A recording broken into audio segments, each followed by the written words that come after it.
Hey Leatherneck fans, thanks for coming back to us for another week of Leatherneck Insider. I'm Levi Meyerhofer. And I'm Caleb Mays. We're down to our final two contenders for our Leatherneck Insider Athlete of the Year. Kiana Cruz and Mia Nicastro passed the first two rounds unscathed and now meet up in the final poll. You can cast your vote for Athlete of the Year on our X page at Insider WIU. Voting runs through Sunday, April 27th at 8 p.m. Central. The Ohio Valley Conference honors were announced last week for tennis. Western Illinois was awarded two second-teamers, Chloe Radier and Paige Grice. The biggest honor, though, comes from freshman phenom Haitian sensation Richard Lynn Francois. Caden Strentz has the story. Freshman Richard Lynn Francois is bringing home some impressive honors, winning Freshman of the Year in the Ohio Valley Conference. Francois shares what it's like to receive this honor. I mean, I am really proud and just very grateful for everyone supporting me, my teammates, my coach, my friends outside, and just I thank God for everything he has done for me, because without him, I don't think this would have been possible, and the fact that I trusted him helped me a lot and just give me a good plan, and I'm really thankful for that, and it just gives me a bit of more confidence and just motivate me for the future, and just hoping that more can come, and just my teammates and everyone. Francois looks at her strengths, including a 15-3 singles record, and also where she can improve for next season. I feel like this was a really good season. We all worked really hard. I worked really hard on and off the court, and I believe I did everything that I could this year, and I just learned a lot of stuff that I could possibly work on this summer, and just making sure that next year I get better at certain things, and just hoping for the best. Reporting for Leatherneck Insider, I'm Caden Strentz. Thank you, Caden. And congrats to Francois. The tennis team's historic upturn season concluded last week in their conference tournament semifinal loss to Bryant. We're already excited to see what new heights the team can reach next season. The WIU women's golf team finished up their spring season at the OVC Championships down in Muscle Shoals, Alabama this past weekend. The team finished 5th overall in the tournament. Leatherneck Insider reporter Luke Little got a chance to speak with graduate assistant David Ayala about this season's performance. I got a chance to speak with WIU women's golf grad assistant David Ayala about this season for the team. Ayala talked about the turning point for the Leathernecks that led to 2 top 3 finishers in their last 3 meets. I just think after winter break happened, and then most of them realized what they needed to work on their golf swing and general area of the game. It just became clear what they needed to do to improve their season. We had a bunch of freshmen improving and all the seniors kind of stepping up in the end. So it was kind of like a team thing that happened. So I'm just really proud of them. Ayala also shared on senior golfer Abby Hunter in her recent performance at the Stampede at the Creek. Hunter had her best finish in her career, placing 3rd overall. Don't think I've ever seen a hardest worker than Abby in general. This semester and last semester, she really worked hard on getting her game to where it needed to be, and I'm really glad it clicked at the right times. I mean, nothing but proud of what she did and how she accomplished what she wanted to do by just going out there and grinding every day. Lastly, Ayala talked about 5th-year golfer Olivia Kerr. Kerr won first-team all-conference honors with 4 top 10 finishes through the fall and spring seasons, as well as a 2nd-place finish at the WIU Intercollegiate. I think Olivia always had what she needed to do, and she always was a hard worker, player in general. She was a great leader as well for the team. Didn't surprise me, I'll say. As I've seen from the past few years, she's got the talent, and it just happened to be that it worked out this season really well. Reporting for Leatherneck Insider, I'm Luke Little. Thank you, Luke. The Leathernecks finished the last meet of the tournament with 4 of the team's 5 players in the top 30. The WIU men's golf team also finished their season last weekend at the OVC Championships in beautiful Cape Girardeau, Missouri. The next placed 7th out of 11 teams. Mateo Rascon led the way for the Leathernecks as he finished in 18th place, shooting a 2 over par. He started off hot in the first round, shooting 5 birdies, adding 3 more in the third round. 2 more Leathernecks were able to crack a top 30 performance. Baptiste LeBerry shot 5 over par to finish in 26th, and freshman Maverick Schwab shot 6 over par to secure 29th place. With the conclusion of the tournament, the search begins for a permanent head coach for next season. When we come back here on Leatherneck Insider, we'll take a look at a baseball feat nearly 8 years in the making. And the men's soccer team has struck a recent addition. We'll be back right back with more. Taking me home, taking me home. Here, I engineer the future. Taking me home, bring me back. Here, I have countless opportunities. Taking me home, bring me back. Here, I do research. Right here at Western. We're back in Slee Hall with more Leatherneck Insider. WAU softball snapped a 4-game losing streak with a 2-0 win over SIU Edwardsville on Monday. Libby Spalding pitched a complete game shutout, allowing 6 hits, 0 runs, and striking out 4 batters. Spalding is the second pitcher to have a complete game shutout for the Leathernecks this season, the other being sophomore Lily Wools. Peyton Brown was perfect at the plate, going 4 for 4 with 1 RBI. Ruby Tarr also had a great game, hitting 2 for 3 with 1 RBI. The Leathernecks are in Moorhead, Kentucky today for a doubleheader at 11 a.m. and 1:30 p.m. with the series finale tomorrow at 11 a.m. They'll close out the regular season at home next weekend against rival Eastern Illinois. WIU baseball picked up its 11th win of the season against Little Rock last Saturday, snapping the Trojans' 8-game win streak with a final score of 8-6. Leatherneck Insider reporter Patrick Cummings had a chance to speak with outfielder Paul Osting on last week's victory. Hello everyone, welcome to Leatherneck Insider. I'm Patrick Cummings. I'm here with outfielder Paul Osting. Paul, you recently came off a 8-6 victory, or you and the Leathernecks came off a 8-6 victory. Little Rocks are on a 8-game winning streak. What's the feeling in the locker room right now? It's a feeling of excitement. This time of year, the games start to mean a little bit more. So getting a big win on the road definitely helps build momentum as some more, or I guess equally as important games come up in conference play. All right. Now, what is the mindset going up against a Big Ten opponent in 3 pivotal conference play games? Just continue to win every pitch. Just be aggressive, do our job, and if we continue to do that and swing some hot sticks and compete on the mound, then I like our chances in the coming games. All right, we're going to stay on topic in the conference games.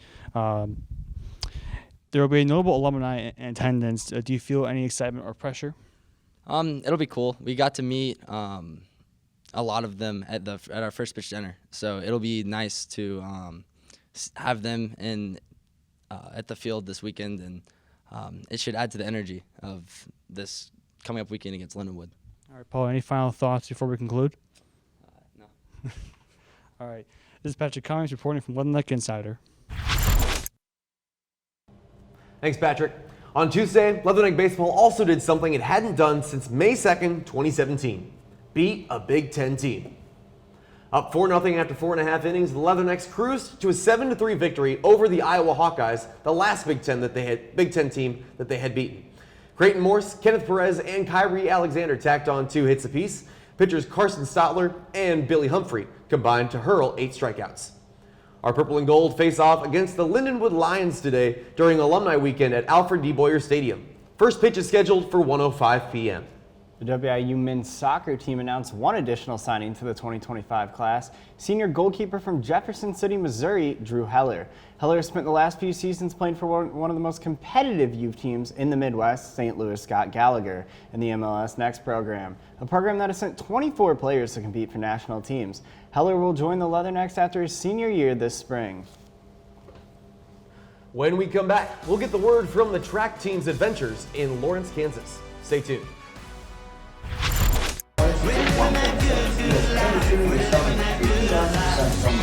Not W? It's not W, it's W.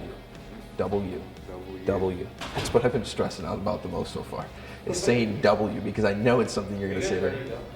Yeah, we've been there. They're like, we're waiting on, what are we waiting on? They haven't said it. All right, we're ready to go. We can start.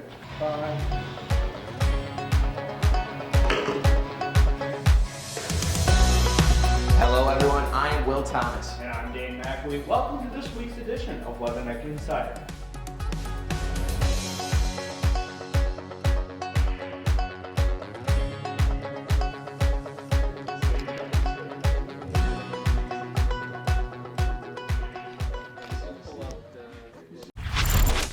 Welcome back. Leatherneck Track and Field traveled to the Kansas Relays last weekend, rocking the rubber and flying high in Lawrence.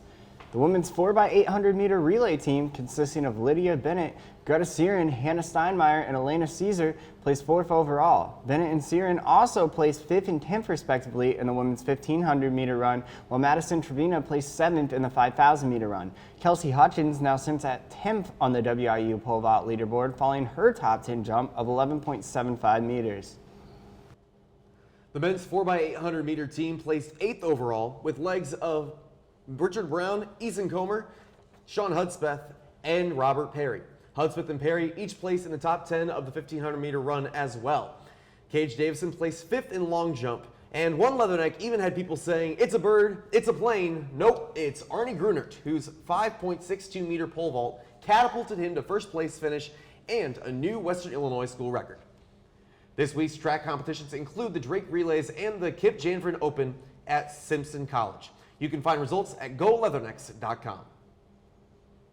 The college football landscape in Illinois is growing with the addition of a football program to the Chicago State Cougars athletic lineup. Our reporter Kobe Blackmon spoke with newly announced head coach Bobby Rome about the team popping up in his own backyard. Chicago State to me is a gym. It is a hidden gym, and I think more people need to know about it. And I think, it has a lot to offer this world. A hidden gem indeed. Newly appointed head coach Bobby Rohn is ready to make Chicago State football shine. On April 8th, Chicago State athletic director announced that Rohn will be the first ever head coach in program history. I had the chance to dig deeper into his immediate reaction to the historic hire. When I first got the call, Dr. Carroll called me. She texted me and asked me did I have a moment to chat with her. And I was like, oh man, I was like, okay, I got a moment to chat with her. I was like, here's the make or break. We'll decide which direction they're gonna go. And I was just blessed that they chose me. So when she picked up the phone and told me it was me, such a relief came over me. I was just thanking God because that's I prayed. I've been praying to the heavens, for an opportunity like this, and for the opportunity to kind of be, kind of just, come available. It was like, man, as soon as I seen it open, as soon as I seen the opportunity open, I wanted it. I said, this is my job right here, and I'm just blessed enough to kind of be able to get the opportunity. So, thank you. Rome also highlighted his philosophy and put an emphasis on finding the best student athletes. For me, I think my philosophy of recruiting, love who loves you. You know what I mean? Love who loves you. We go out and we try to find the best student athletes possible. You know what I mean? We don't hold back. We try to find, well-rounded student athletes, both in the classroom and as well on the football field. And, our goal and philosophy is simple, man. We want to bring in the best possible talent here to the south side of Chicago. We believe we have a great product to sell as far as CSU. I think a young man would be lucky to get an education from a place like here. For News 3 and Leatherneck Insider, I'm Kobe Blackmon. The Cougars will play their first season in the Northeast Conference in the fall of 2026. When we return here on Leatherneck Insider, we don't just test the waters, we go all in with Kobe and Caleb. We'll be right back.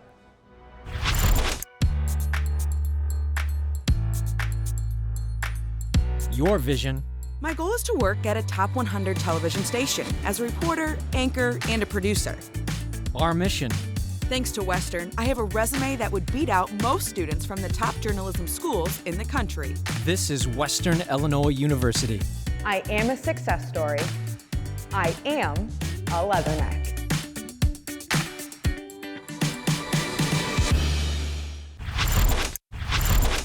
Thanks for sticking around. To close out, let's send it over to Kobe Blackmon and Caleb Flores to discuss some national sports news and decide for yourself whether you're all in or all out. Welcome you to the nice segment of All In with Kobe and Caleb. Like always, I'm Kobe Blackmon with my partner, Caleb Flores. And Caleb, the NBA playoffs is here, and there's a lot of good first-round matchups. But as we take a look at the overall picture, Caleb, who's your favorites to come out the East and the West? Thanks, Kobe. So for the East, I'm going to go with the Cavaliers. I like the trio of Darius Garland, Donovan Mitchell, and Evan Mobley. They were 1A, 1B with the Thunder all year, and I think they're like the second best team in the league. And then back to that with the West, I'm going to go with the Thunder. And the Thunder are dominant with Chet Holmgren, Jalen Williams, and Shai Gilgeous-Alexander. They're just loaded from top to bottom, so I'm going to go with the Thunder in the West. Yeah, for me, I like the Clippers getting out of the West. James Harden, Kawhi Leonard has been playing some very good basketball. Zubac, a very good defensive center as well. The supporter cast still remains some questions to help them off the bench, but I think if they can beat the defending championships, I like their chances. And for the East, it has to be the Bucks. It's been a rocky start to the playoffs, but now 0-2 against the Pacers as of today. But I'm not counting out Giannis and Dame time. And Caleb, there was a lot of teams that missed out on this year's playoffs: Suns, Mavs, Kings, and Spurs, 76ers. What team would you say was the most disappointing team this season? I'm going to go with the Suns. I mean, back-to-back disappointing years. With Kevin Durant as one of the greatest players of all time, young star and Devin Booker, and they brought in Bradley Beal. It was supposed to be like a superstar trio, and they just haven't gone anywhere. 10 games under 500 this year, so I'm going to go with the Suns. Yeah, for me, I'm going to go with the Bulls. Same record 2 years in a row, playoff knockout 2 years in a row. Lonzo Ball has absolutely robbed the Bulls, in my opinion. And we don't know if we want to rebuild or not. But, Caleb, there's no segment without being all in or all out. How about the NBA playoffs and have the 4 worst teams play for the #1 pick in the NBA draft? Are you all in or all out? I'm all in. I think the draft lottery's been robbing teams for years. I think especially with like the Pistons, who always end up with like the 5th pick when their odds are to get the first pick, like every single year. So I think it would be cool to have 4 teams duke it out to see to earn the first pick. So I think it'd be a pretty good idea. Yeah, honestly, I'm all in as well. I love that. It gives the bottom team something to play for. I'm not sure how the other teams will like it, or even the players that's playing for the #1 pick will like it. But we never know. You may see. And Caleb, Going back to question 1, out of all those 2 teams, what are you predicted to win the championship? I'm going to go with the OKC Thunder. I think they're just too complete, best defense in the league, and they were comparable to the 95-96 Bulls team in ratings. So I'm going to go with the Thunder to win it all. Yeah, for me, I'm going to go with the Clippers. Game 7 versus the Bucks.